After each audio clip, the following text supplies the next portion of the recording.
बिस्मिल्लाहिर्रहमानिर्रहीम। अस्सलाम वालेकुम। आज हम सीखेंगे क्लास 8 की मैथ्स चैप्टर नंबर 3 की रिव्यू एक्सरसाइज। क्वेश्चन नंबर 1 है इनसर्कल द करेक्ट ऑप्शंस, यानी हमें कुछ सवालात दिए गए हैं, इसमें जो सही होंगे उसको हम लोगों ने सर्कल करना है। पार्ट ए हमारे पास, if the ratio A ratio B is the same as the ratio C ratio D then, यानी हमारे पास ए रेशो बी है, वो क्या हो कि सी रेशो डी के बराबर हो या उस जैसी हो, तो ये दोनों आपस में क्या वो बनाते हैं। इसमें पहला ऑप्शन है हमारे पास A ratio D proportional to B ratio D. तो यहाँ पे हम देख रहे हैं कि ए रेशो बी है और सी रेशो डी है, तो ये दोनों सेम है। तो यहाँ पे इन्होंने ए रेशो सी कर दिया, तो ये सही नहीं हो रहा, इसलिए हम दूसरे उसको देखते हैं ऑप्शन को, A ratio B proportional to C ratio D. तो जब सेम होते हैं, डायरेक्ट होता है, तो उसको हम लोग डायरेक्ट लिखते हैं, तो ये वाला हमारा ऑप्शन सही है, इसको हम लोग सर्कल कर लेते हैं। इस तरह पार्ट बी है हमारे पास, a method in which we calculate the value of a number of anything by finding the value of one thing is called, यानी ऐसा मेथड जिसमें हम कैलकुलेट करते हैं value of a number of things. यानी क्या मतलब कि हमारे पास जैसे 20 चीज़ें होती हैं, तो 20 चीज़ों की हम वैल्यू मालूम करने के लिए क्या करते हैं, finding the value of one thing. तो हम उस 20 वैल्यू को पहले एक चीज़ पर लाते हैं, उसके बाद फिर दोबारा 10 या 15 जो हमसे मांगी गई होती हैं उसको हम फाइंड कर सकते हैं। तो बहुत सी चीज़ों की वैल्यू मालूम करने के लिए पहले हम उसकी एक चीज़ की वैल्यू मालूम करते हैं। तो इस मेथड को हम क्या कहेंगे, डायरेक्ट मेथड। ये तो हो नहीं सकता, क्योंकि ये तो जैसे एक चीज़ बढ़ती दूसरी भी बढ़ती है, या एक चीज़ कम हो इसलिए दूसरी भी कम होती है, इसलिए इस्तेमाल होती है। इन्वर्स मेथड है हमारे पास दूसरा ऑप्शन, जिसमें एक चीज़ बढ़ती है दूसरी कम होती है, या पहली चीज़ कम होती है दूसरी बढ़ती है, तो ये इन्वर्स हो जाती है, ये भी नहीं हो सकता। यूनिटरी मेथड जो है, ये ऐसा मेथड है जिसमें हम बहुत सी चीज़ों के लिए एक चीज़ की वैल्यू फाइंड करते हैं। तो ये हमारा ऑप्शन है, इसको हम टिक मार्क कर देते हैं। इसके बाद पार्ट सी है हमारे पास, if the two quantities x and y are directly proportional to each other, that is y proportional to x, then, जब हमारे पास दो वैल्यूज़ हों, दो क्वांटिटीज़ हों x और y, और वो दोनों आपस में डायरेक्ट प्रोपोर्शन बना रहे हों, जैसे कि हमें बताया गया कि y प्रोपोर्शनल टू x, तो हम लोग क्या करते हैं कि y प्रोपोर्शनल x होता है, तो हम लोग उसमें x की वैल्यू फाइंड करने के लिए हम उसमें कांस्टेंट यानी k को मल्टीप्लाई करते हैं।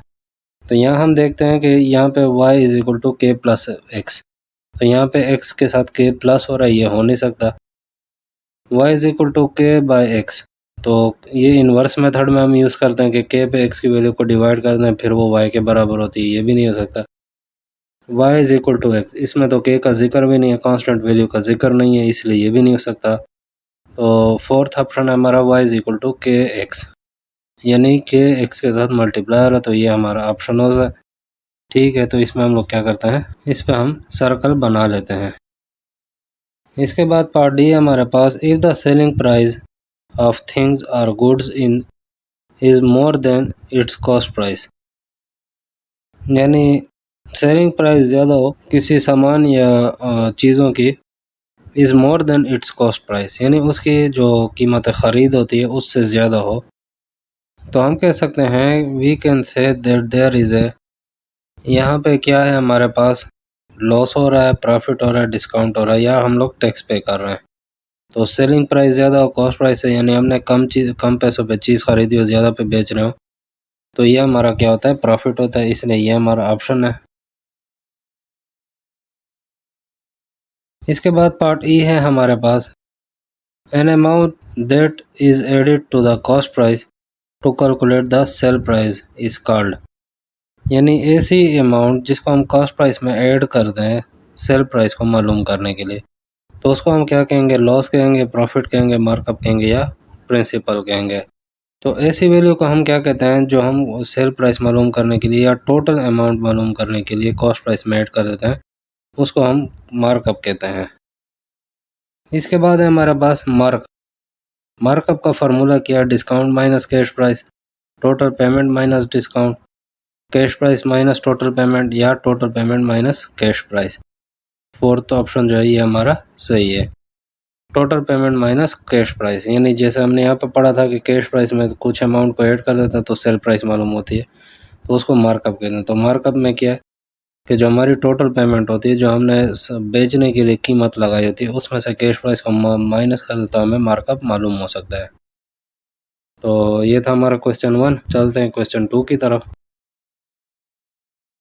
इसके बाद रिव्यू एक्सरसाइज 3 का क्वेश्चन नंबर 2 आता है मेरे पास। If 42 men working together can construct a road in 13 days। यानी 42 मैन मिलकर एक सड़क बना रहे हैं कितने दिन में? 13 दिन में। How long will it take 39 man to construct the same road.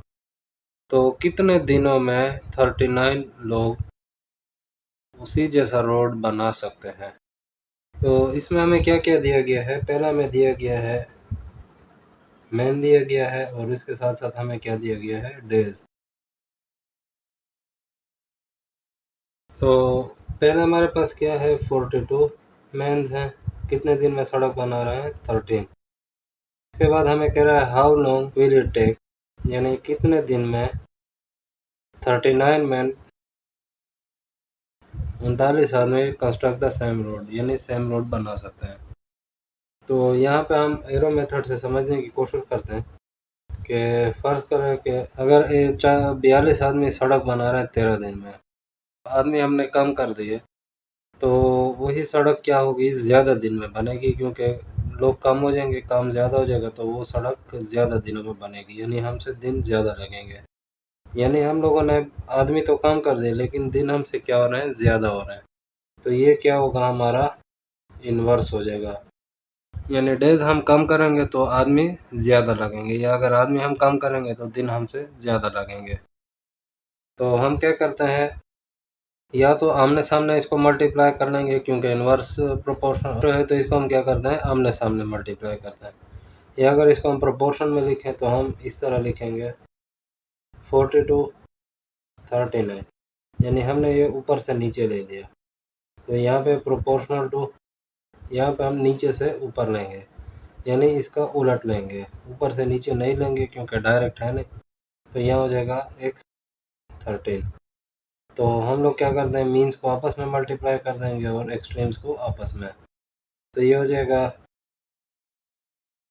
x multiply 39 is equal to 13 multiply 42, यानी 42 को हमने 13 के साथ मल्टीप्लाई कर दिया और x को 39 के साथ मल्टीप्लाई कर दिया। यहाँ पे हम क्या करेंगे? 39 को डिवाइड कर देंगे, क्योंकि हमें सिर्फ x की वैल्यू चाहिए, तो यहाँ भी हम 39 को डिवाइड कर देंगे, क्योंकि यहाँ पे हमने जो काम किया वो यहाँ पे भी करेंगे। या इसको अगर आप दूसरी साइड पे नहीं है, तो ये यहाँ पे मल्टीप्लाई हो रहा है, तो यहाँ पे ये डिवाइड हो जाएगा। तो ये 39 कट गए, x इज इक्वल टू 13 1 जार 13 और 13 3 जार 39, 3 1 जार 3 और 14 3 जार 42। तो x हमारे पास क्या आ जाएगा? 14 1 जार 14। तो यहाँ पे हमसे आंसर क्या आ गया? 14 डेज। तो ये था हमारा क्वेश्चन नंबर 2।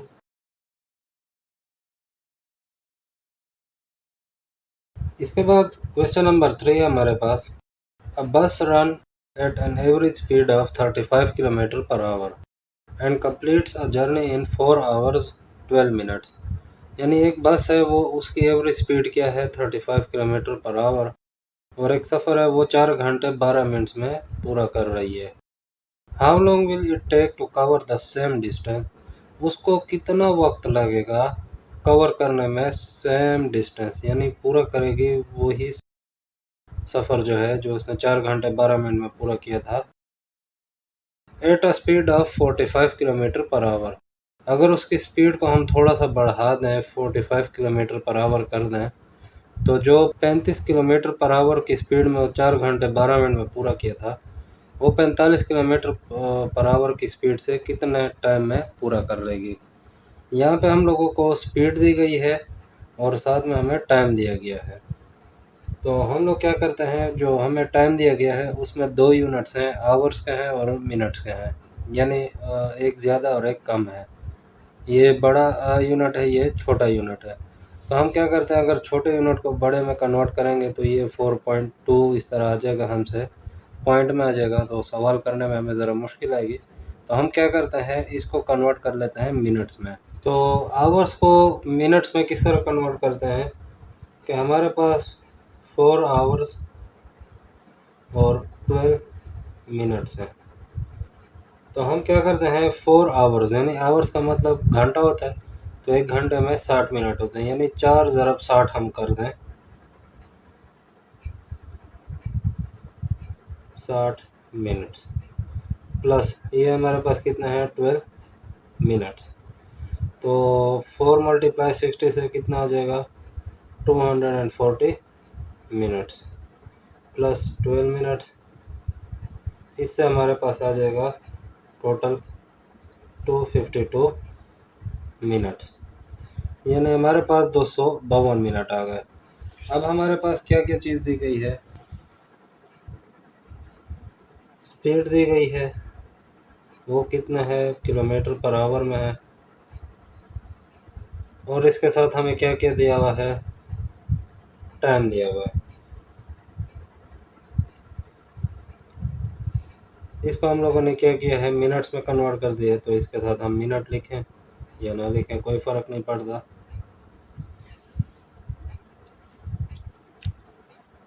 तो स्पीड हमारे पास कितनी है, 35 किलोमीटर है, और कितना टाइम हमसे लग रहा है, 4 आवर 12 मिनट्स, जिसको हमने कन्वर्ट किया है तो वो बना है 252 मिनट्स। इसके बाद अगला हमें क्या दिया हुआ है, how long will it take, यानी कितना वक्त उसको लगेगा 45 किलोमीटर तय करने में। तो हम यहाँ पे वो एरो मेथड से देख लेते हैं कि ये अगर फ़र्ज़ करें हम नीचे से ऊपर ले जा रहे हैं, तो ये इसका भी डायरेक्ट प्रोपोर्शनल बनेगा या इन्वर्स बनेगा। अगर हमारी स्पीड है 35 किलोमीटर पर आवर, तो टाइम हमसे लग रहा है 252 मिनट्स।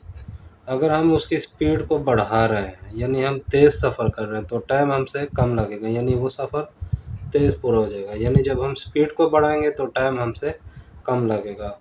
तो ये हमारा हो जाएगा इन्वर्स। तो इसको हम ऊपर से नीचे लेंगे। इन्वर्स में मैंने आपको बताया है कि जो अगर इन्वर्स रेशो हो तो उसको हम आमने सामने मल्टीप्लाई कर दें, यानी 35 को 252 से और 45 को x से आमने सामने मल्टीप्लाई हो जाएगा।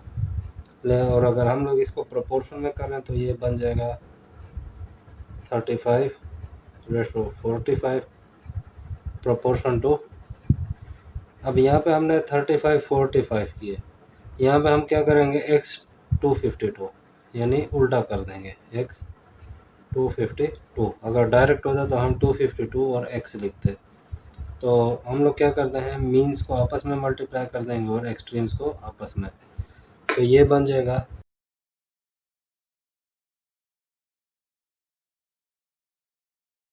x multiply 45 is equal to 35 multiply 252।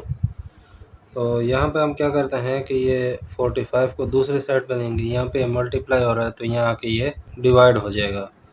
या हम लोग क्या करते हैं, यहाँ पे भी 45 को डिवाइड कर देंगे, यहाँ पे भी 45 को डिवाइड कर देंगे, तो ये और ये कट गया आपस में।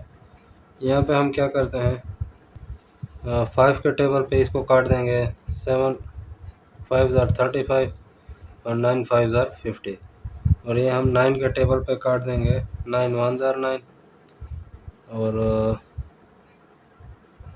9 2 ज़ार 18, 7 इधर आ गया, तो यहाँ पे 9 8 ज़ार 72।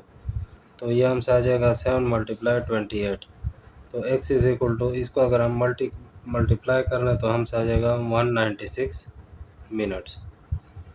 अब अगर हम इसको कन्वर्ट करते हैं आवर्स में, क्योंकि यहाँ पे हमने आवर्स में दिया हुआ है, तो ये भी हम लोग आवर्स में ढूंढेंगे। तो इसको हम क्या करते हैं, यहाँ पे हमने 60 पे मल्टीप्लाई किया था आवर्स से मिनट बनाने में, लेकिन जब हम मिनट से आवर्स बनाते हैं तो 60 पे हम लोग इसको डिवाइड कर देंगे 196 को, तो यह आ जाएगा 63,180, तो ये बच जाएगा हमसे 16। तो ये हमारे जो कोशंट आया है ये हमारा क्या हो जाएगा, आवर्स हो जाएंगे, यानी x is equal to 3 hours. और ये जो हमसे बच गए तो ये मिनट्स में से बचे, तो ये हमारे बाकी बचे हुए मिनट्स हो गए, तो 16 मिनट्स। तो x हमने फाइंड कर लिया कि वो हमसे 3 आवर्स और 16 मिनट में वो 45 किलोमीटर की स्पीड से सफ़र तय कर लेगी।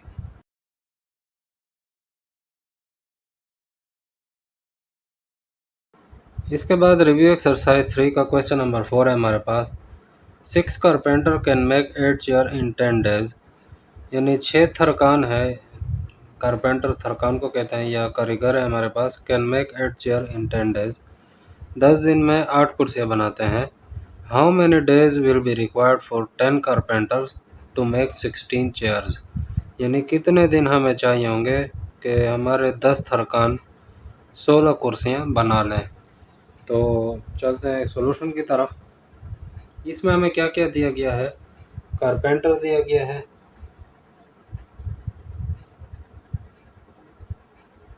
उसके बाद चेयर्स दी गई हैं, और उसके बाद हमें डेज दिए गए हैं। तो हम देख लेते हैं कि 6 कारपेंटर हैं, 8 चेयर्स बना रहे हैं कितने दिन में, 10 डेज में। इसके साथ हमें कहा गया है how many days 10 carpenters and 16 chairs. तो हम लोग यहाँ पे थर्ड क्वांटिटी जो है हमारे पास जिसमें x मौजूद है उसके साथ हम बाकी दो क्वांटिटीज़ को चेक कर लेते हैं कि वो डायरेक्ट प्रोपोर्शन बना रही है या इन्वर्स प्रोपोर्शन बना रहे हैं, या डायरेक्ट रिलेशन बना रहे हैं या इन्वर्स रिलेशन बना रहे हैं। तो x के साथ हम देख लेते हैं। तो x के साथ हम पहले देख लेंगे चेयर्स को, यानी 8 चेयर्स हैं 10 डेज में बन रही है, 16 चेयर्स होंगी तो कितने दिन में बनेंगी, यानी ज़ाहिर सी बात है कम कोर्स हैं कम दिनों में बन रही हैं, ज़्यादा कोर्स हैं तो ज़्यादा दिन में बनेंगी, ज़्यादा काम हो जाएगा तो ज़्यादा टाइम लगेगा। इसलिए ये जो चेयर्स और डेज हैं ये आपस में डायरेक्ट रिलेशन बना रहे हैं। इसके साथ अगर कारपेंटर्स हम ले लें तो अगर थरकानों की तादाद कम है तो दिन हमसे ज़्यादा लग रहे हैं, अगर हम थरकान की तादाद ज़्यादा कर दें तो दिन हमसे कम लगेंगे, क्योंकि काम तेज़ हो जाएगा और दिन हमसे कम लगेंगे, कम दिन में कुर्सियाँ बना लेंगे। तो यानी हम थरकान की तादाद ज़्यादा कर रहे हैं, डेज़ की तादाद कम हो रही है। तो इसमें हम क्या करते हैं, इन्वर्स रिलेशन ले लेते हैं। तो हम क्या करते हैं, जो x होता है वो हम इक्वल के एक साइड पे लिखते हैं। फ़र्ज़ करें हमने नीचे से ऊपर क्वांटिटी ली है, यानी x हमने ऊपर लिख लिया, 10 को नीचे लिख लिया। तो ये इसके साथ डायरेक्ट रिलेशन बना रहा था, तो इसमें भी हम क्या करेंगे, नीचे से ऊपर लेंगे, यानी टेल से हेड की तरफ में लेंगे। तो ये हो जाएगा 16/8, मल्टीप्लाई कर लेंगे इसके साथ। इसको हम क्या करेंगे, ऊपर से नीचे लेंगे, यानी ऊपर टेल है नीचे हेड है, तो हम लोग ये 6 ऊपर ले लेंगे और 10 को हम नीचे ले लेंगे। इसके बाद हमें क्या चाहिए, सिर्फ x चाहिए था, इसके साथ 10 डिवाइड हो रहा है उसको हम दूसरी साइड पर ले जाएंगे। तो यहाँ पे हमारे पास रह जाएगा x, यहाँ पे हमारे पास 16 × 6, और यहाँ पे ये 10 डिवाइड हो रहा है, दूसरी साइड पे आके क्या हो जाएगा, मल्टीप्लाई हो जाएगा, और यहाँ पे 8 और 10 हमारे पास मल्टीप्लाई हो रहा है। तो ये 10 और ये 10 तो कट जाएंगे। यहाँ पे हम क्या करते हैं, 8 1 ज़र 8, 8 2 ज़र 16, तो 6 को हम 2 में ज़रब दे दें तो ये हमसे क्या आ जाएगा, 12। ये हमसे किस चीज़ की क्वांटिटी मांग रहे थे, डेज़ की, तो ये हमारे पास आ जाएंगे डेज़। यानी 10 कारपेंटर अगर 16 कुर्सियाँ बनाए तो हमसे 12 डेज़ का टाइम ले लेंगे।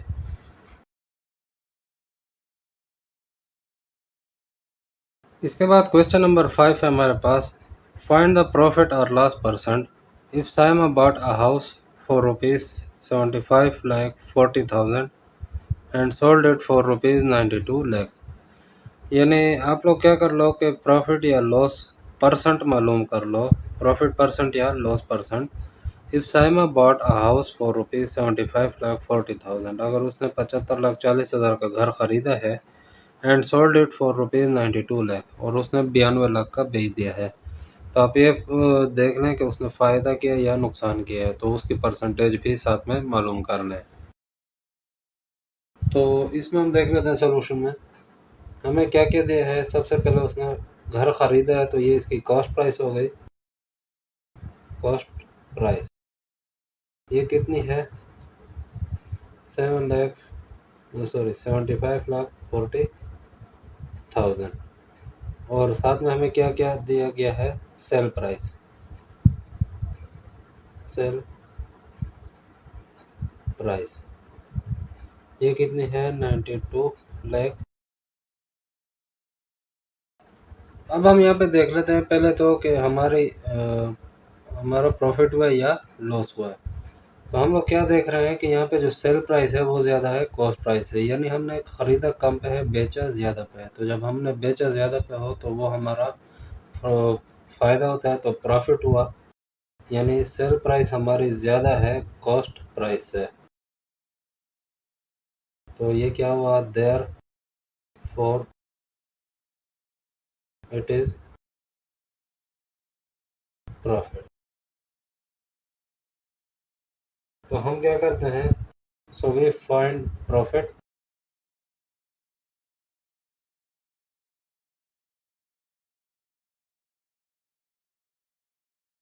And profit percentage. तो प्रॉफिट के लिए हम क्या कर लेते हैं? सबसे पहले हम प्रॉफिट ढूंढ लेंगे, क्योंकि प्रॉफिट परसेंटेज में हम लोग प्रॉफिट यूज़ करते हैं। तो प्रॉफिट हम कैसे मालूम करेंगे? प्रॉफिट का हमारे पास फार्मूला है sale price minus cost price. यानी प्रॉफिट हमारा क्या आ जाएगा? 92 लाख माइनस 75,40,000। तो इससे हमारा प्रॉफिट कितना आ जाएगा? 16,60,000। तो ये हमारा आ गया प्रॉफिट। अब हम लोग क्या कर देते हैं? प्रॉफिट परसेंटेज मालूम कर लेंगे। तो प्रॉफिट परसेंटेज का क्या फार्मूला है हमारे पास? Profit multiply 100 by cost price. तो इसमें हम वैल्यूज पुट कर लेते हैं प्रॉफिट की। हमारे पास ये वैल्यू हमने मालूम कर ली थी। ये हमारे पास प्रॉफिट आ गया था 16,60,000 मल्टीप्लाई 100 डिवाइड बाय 75,40,000। तो हम क्या करते हैं? 1 2 3 4, इसके साथ हम 1 2 3 4 सिफर काट देंगे, तो ये आ जाएगा 166, और ये 2 0 इसके साथ मल्टीप्लाई हो जाएंगे बाय 754। तो हमारे पास प्रॉफिट परसेंटेज कितना आया? अगर इसको हम काट लें, डिवाइड कर लें, तो ये हमसे आ जाएगा 22.01%। तो ये हमने प्रॉफिट परसेंटेज भी मालूम कर लिया। अगर आपको प्रॉफिट दूसरा तरीका हम लोग इस तरह यूज़ कर सकते हैं। ये हमारा एक मेथड हो गया। अगर आप दूसरे तरीके से हल करना चाहें और यहाँ पे प्रॉफिट आपको मालूम नहीं है, सिर्फ सेल प्राइस और कॉस्ट प्राइस मालूम है, तो आप यहाँ पे प्रॉफिट के लिए direct sale price minus cost price multiply 100 by cost price, ये फार्मूला भी यूज़ कर सकते हैं। तो उससे आप माइनस होके यही प्रॉफिट मालूम हो जाएगा, और 100 पे मल्टीप्लाई करके कॉस्ट प्राइस पे उसको डिवाइड कर लें, तो आपसे यही आंसर आ जाएगा।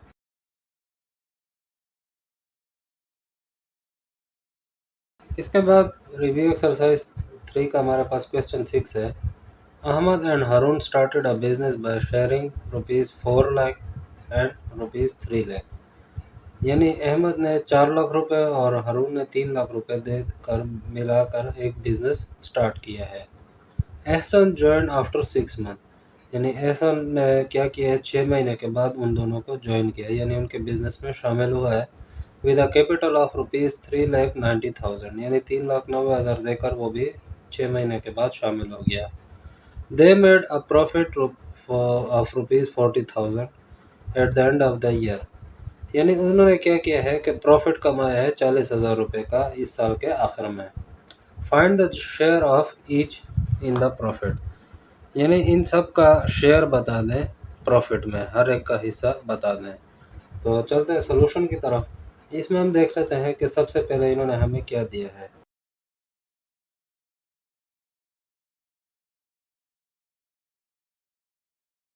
अहमद की जो इन्वेस्टमेंट है, या इसको हम शेयर भी कह सकते हैं, वो कितना है, ₹4 लाख।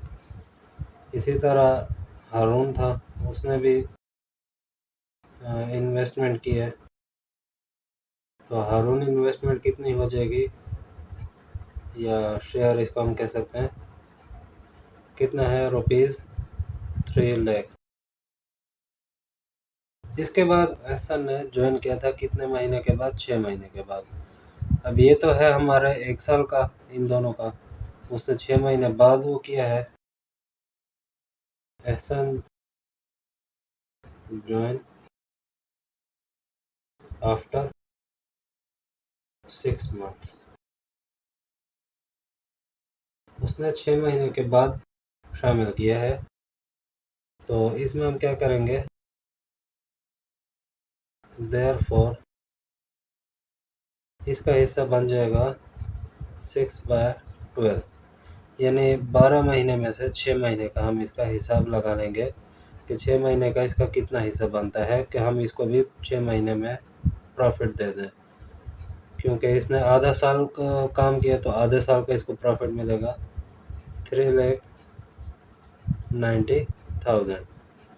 तो ये बन जाएगा 6 1 जार 6 6 2 जार 12 2 1 जार, और यहाँ पे बन जाएगा 1,95,000। तो एहसन का कितना हिस्सा बन रहा है, 1,95,000 का। अब हम क्या कर लेते हैं, अहमद, हारून और आहसन का शेयर मालूम कर लेते हैं। ये था 4 लाख, ये था 3 लाख, और ये था ये नया वाला 1,90,000। इसको अगर हम 1000 पर डिवाइड कर दें तो ये बच जाएगा, 3 सिफर इससे भी काट जाएंगे, इससे भी कट जाएंगे और इससे भी कट जाएंगे। ये बच जाएगा 4 लाख, ये बच सॉरी 400, 300 और 195। इसको अगर हम 5 पे डिवाइड कर दें तो यह आ जाएगा 80, यह आ जाएगा 60, और यह आ जाएगा हमसे 39। इसको अगर हम 10 पे डिवाइड कर दें तो ये हो जाएगा 8, ये हो जाएगा 6, और ये हो जाएगा 3.9। यानी ये सबसे कम तरीन हिस्से पे आ गया। ये D/1000, D/5, और ये D/10। अब हम क्या करते हैं, सम ऑफ रेशो कर लेते हैं। तो ये हमारे पास 3 रेशो आई थी, तो इसको हम सम कर लेते हैं, तो ये आ जाएगा 8 + 6 + 3.9। तो 8 + 6 14, 14 + 3.9, ये आ जाएगा 17.9। अब हम क्या कर लेते हैं, अहमद का हिस्सा मालूम कर लेंगे।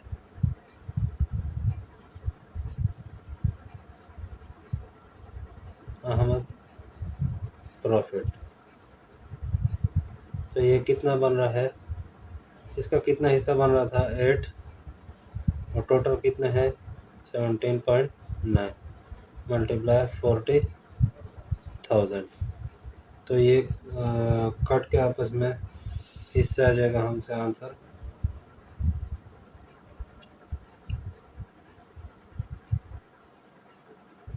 ₹17,877.09।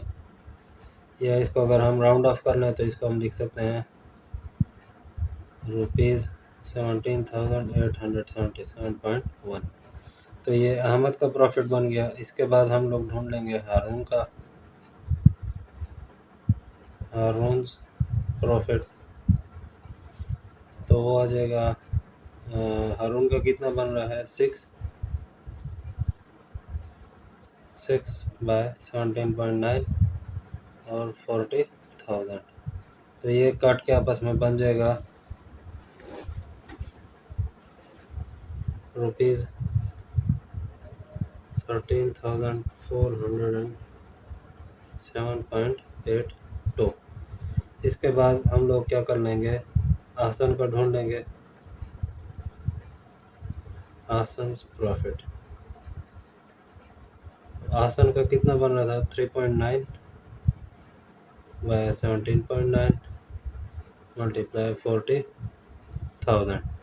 इससे आ जाएगा ₹8,715.08। तो इसको एहसन के हिस्से को, हारून के हिस्से को और इसको अहमद के हिस्से को जमा करने से हमारे पास आ जाएगा 40,000।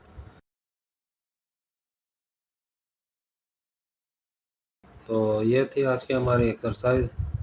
उम्मीद है आपको इन तमाम क्वेश्चंस की, इन तमाम पॉइंट्स की, इन तमाम पार्ट्स की समझ आई होगी।